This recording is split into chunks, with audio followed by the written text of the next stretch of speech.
Parents booted me out at 18 and left me homeless. 10 years later and they lost everything to 2020 bankruptcy, so they broke into my home to squat while I was away. I'm 30-year-old male, and my parents didn't really want kids. I was an only child, and pretty much an accidental pregnancy from what relatives have told me, as my parents claimed that they were going to be child-free when they married.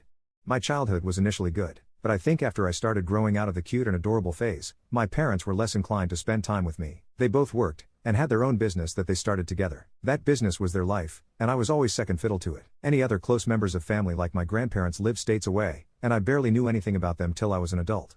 So I had no other family around my entire childhood. I was practically raised by TV and my school teachers. My own birthdays by the time I became a teenager were often spent without my parents, as they'd just give me some money and tell me to go out and buy whatever I wanted. It was more or less the same with Christmas, and sometimes even back to school shopping. We wouldn't have even had a Christmas tree after I turned 10 if it weren't for the fact I convinced my parents to buy a fake one I could build up and then take apart later every year. If I were to describe my parents, think of them as those people who always wear black, drink lots of wine, and look down their noses at people. And the last I saw of my parents, they still looked and acted the same way. Although my father was always wearing a toupee now. When I turned 16 I asked my parents if I could work part-time for them at their business, and they just told me they had no open positions or anything like that. They may as well have just come right out and said they didn't want me there. After I turned 18 my parents told me that since I was an adult, they expected me to move out as soon as I was able. I was working part-time because I was still in high school, and I didn't have anywhere near enough saved for college. And not long after high school ended my parents told me to pack up and move out. They got an official eviction notice that gave me 30 days and everything. They didn't even help me move. I had to get help from a friend's dad who owns a truck. I ended up renting a crappy apartment and working retail. I had no real life experience and no time for college. Then after just a few months I got fired because my manager legitimately had it out for me and wrote me up for the stupidest things.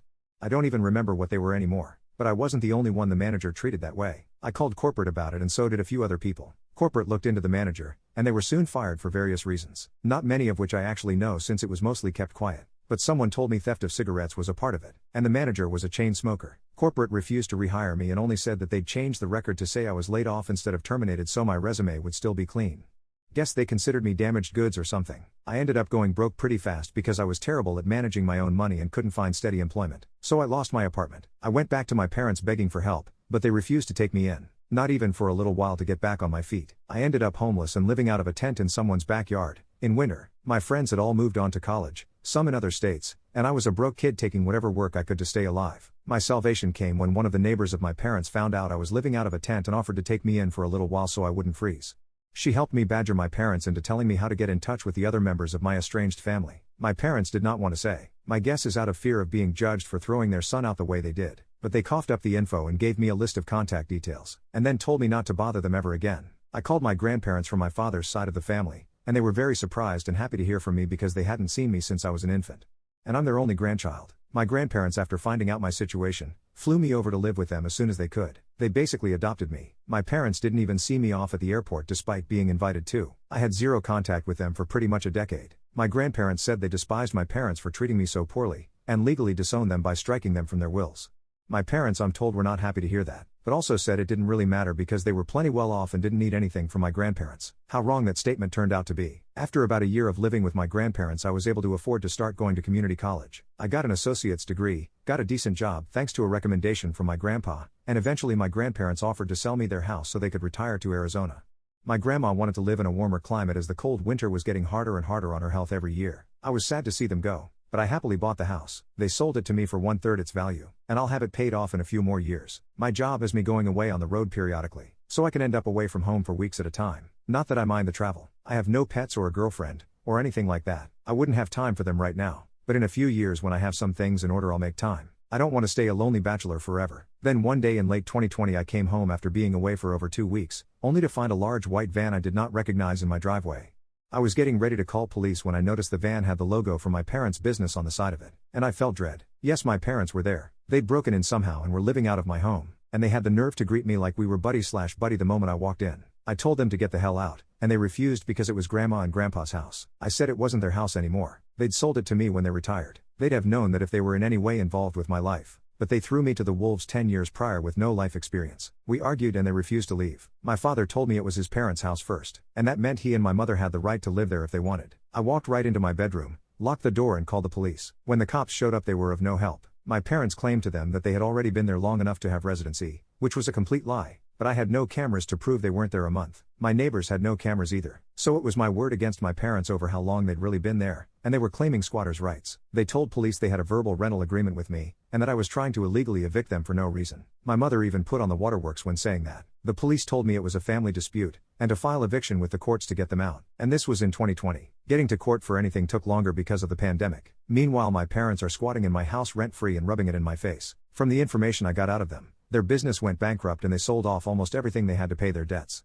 All they had left was the van and a few personal belongings. So they expected to live in my house rent-free for the foreseeable future. They were working too. Both of them soon got new jobs. My father as a delivery driver, my mother as a sales associate. They were making money, and the only things they contributed to was electricity and water utilities, which was basically just handing me a $100 bill every month and saying I should be grateful they were paying me anything. Anytime I tried to discuss proper rent with them, they just said I owed it to them to live rent-free because I took 18 years of their lives.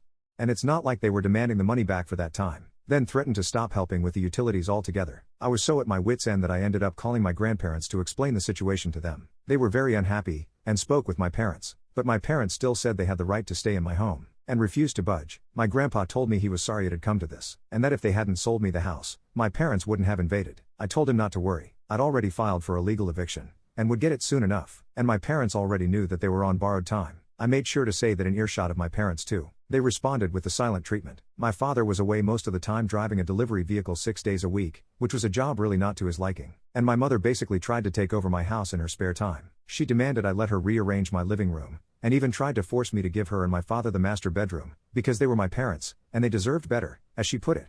I vetoed both of those things and said they don't deserve better, and to stop trying to act like I owe them anything. I didn't ask to be born, and it's a normal obligation for parents to raise their own children. And all they were doing was trying to assert dominance to try and keep me from kicking them out. Finally, after 4 months and now into early 2021, I managed to take my parents to court over their squatting. We only needed to go to court because they fought the eviction and tried to gaslight me into rescinding it. They tried to use the fact it was formerly my grandparents' house, and the fact that they were giving me $100 a month as some sort of leverage of residency.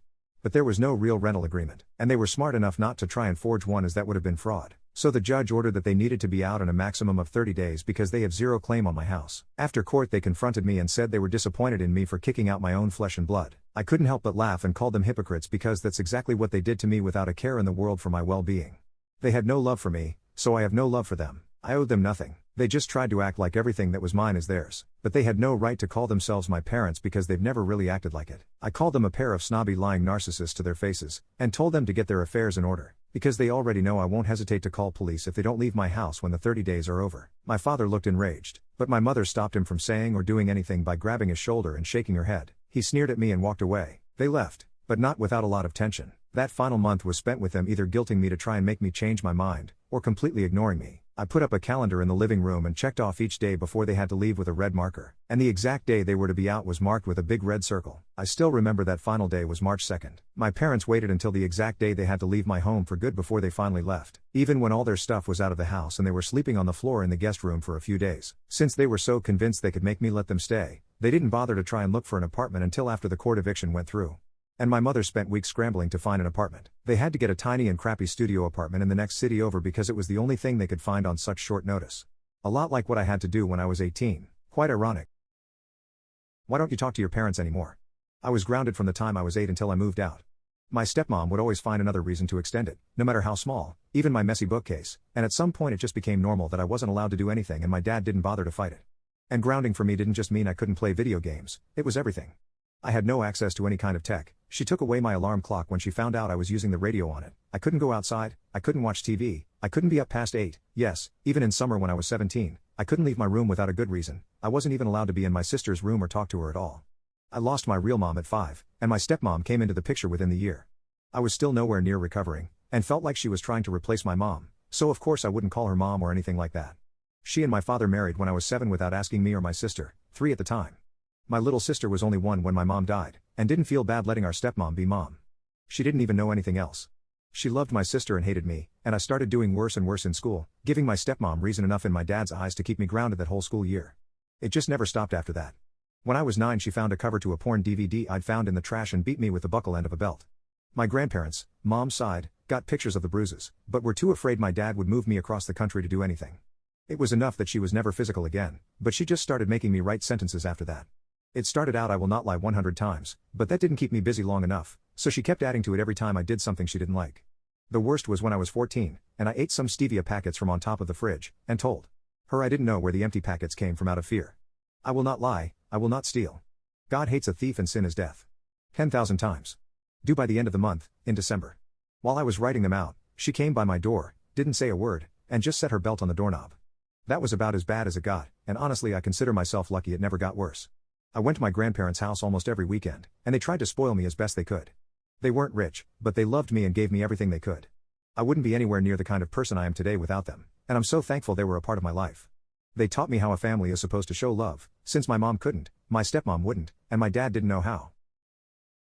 What is the worst thing your parents have ever done to you? My family and I didn't get along. Mother was a narcissist and was also my primary abuser, and when she kicked me out of the house, the school found out and then CPS and the cops became involved since I was 13.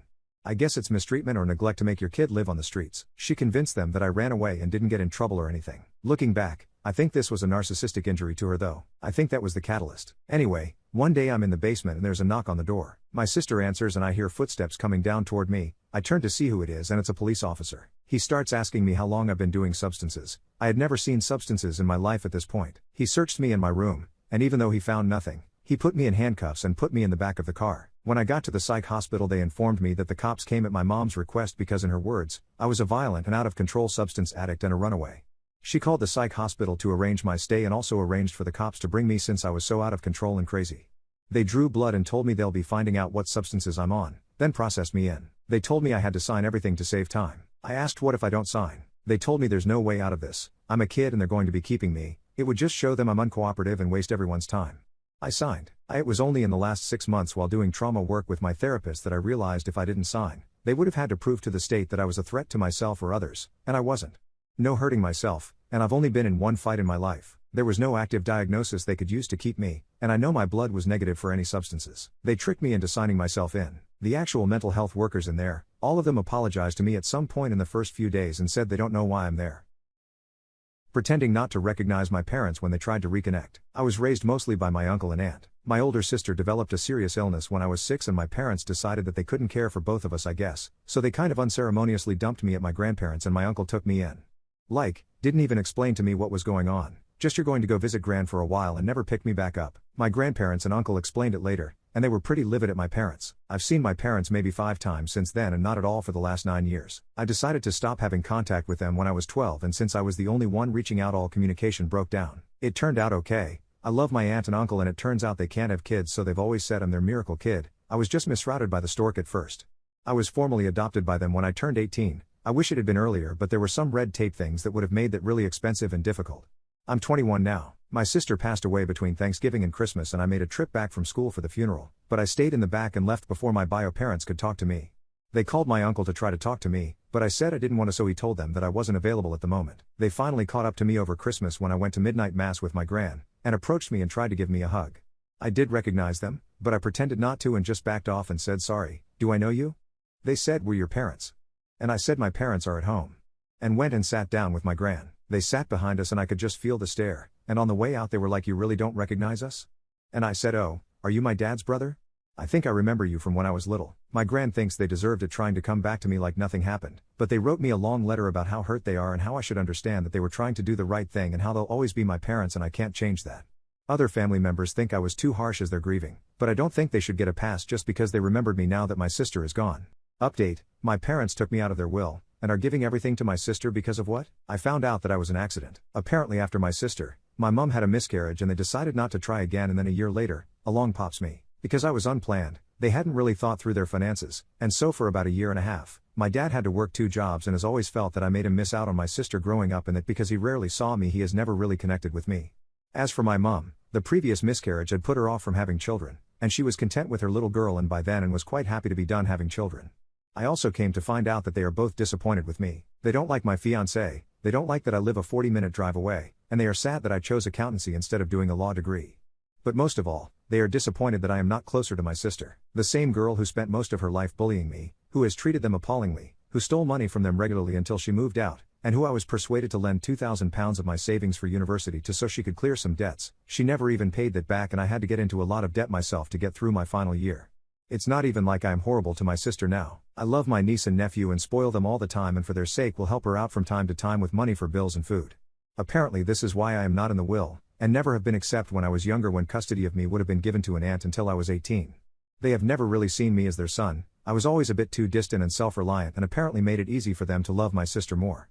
I'm not down to get anything, as they don't really view me as part of the family. Me going away for 3 years to university made it worse, but it's something that they have always felt. They asked me if I felt that it was wrong. I could persuade them otherwise and they would change it somewhat. My sister would still be the main beneficiary, but I would get something from them. I just left. I was done with this family. I told them I didn't care about the money at all, and if they cannot see me as a son, then I no longer see them as parents. I tell people I'm an orphan now. Parents, what did you do to your child that they never forgave you for? I once punished my daughter for failing a class in high school. Now she is 25 and we haven't spoken in 8 years. My wife and I have always disagreed on how to raise our only daughter. She was a good kid, but my wife never believed in punishment, and I felt like we were spoiling her whenever she made mistakes and went completely unpunished.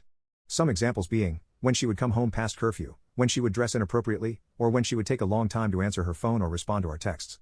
Like I said, my daughter was always a pretty good kid, but every time she screwed up and I wanted to ground her and take away her privileges, my wife would always convince me not to. This led to never-ending arguments with my wife, and when I look back on our marriage, I'm surprised we even managed to stay together this long, since we used to fight over our parenting styles so much. I love my daughter and I only ever wanted the best for her. When she was 17, I finally punished her in a way that made up for her years of unchecked mistakes, and she never forgave me for it. She has not spoken a word to me since that day 8 years ago. She and my wife are still close, but she has totally destroyed any relationship we once had. It happened during my daughter's junior year of high school. She was usually a straight A student, but I received a call one day informing me she was in trouble of failing her physics class. She had been turning in all her work on time but was still doing poorly on the exams. It came as a shock to me, since my daughter had always gotten excellent grades. When she came home that day, I confronted her about her physics grade. To be fair, she was super busy her junior year and was often stressed since she had a loaded schedule with sports, clubs, and AP classes as well. So when she came home that day, I could tell she was in a tense mood, but I knew I needed to address her failing the class before she actually did. As soon as she walked in, I told her to sit down. She looked annoyed at me but took a seat at the table. When I started lecturing her about her physics grade, she told me she was struggling in class, but she was still trying her best. I told her that sometimes her best isn't good enough, and she needed to get her poop together and make sure she passed this class. She got angry with me for my response, and screamed at me to please get off her back. As I said before, we never really punished my daughter harshly while she was growing up, and when she raised her voice at me like that, something inside me snapped and I realized she needed a reality check. My daughter had a part-time job for about a year at that point. She used her paychecks to buy her first car, a crappy little thing from Craigslist, but she loved it. I didn't know much about my daughter's life, but I knew she cared about that car. So that's the route I used to punish her. As soon as she walked upstairs after yelling at me, I went online and got a quote for junking the car. I scheduled to have it picked up and junked that afternoon. And about 2 hours after my daughter's little outburst, she got to watch a tow truck pull her beloved car out of the driveway. I stood in the driveway while the truck hooked up my daughter's car, and after a second my daughter ran outside to the driveway and asked what the hell was going on. I told her the truth. I said that she had been messing up at school and she would be paying the price after evading punishment her entire life. She was just crying and begging the confused tow truck driver to leave her car, but I paid him extra to get it out of there faster. My daughter then called my wife, who was at work, but she had her phone off. After we watched her car get pulled out of the driveway, my daughter turned to me and said "F you." Those were the last words she ever said to me, 8 years ago. My wife tore me a new one when she got home that day, and ended up undermining me by buying my daughter a new car in the same week. It was ridiculous. Anyways, I ultimately don't regret what I did, even if it cost me my relationship with my daughter. She had to learn about the real world someday, and I know I did the right thing by being the only person in her family to show her that actions had consequences.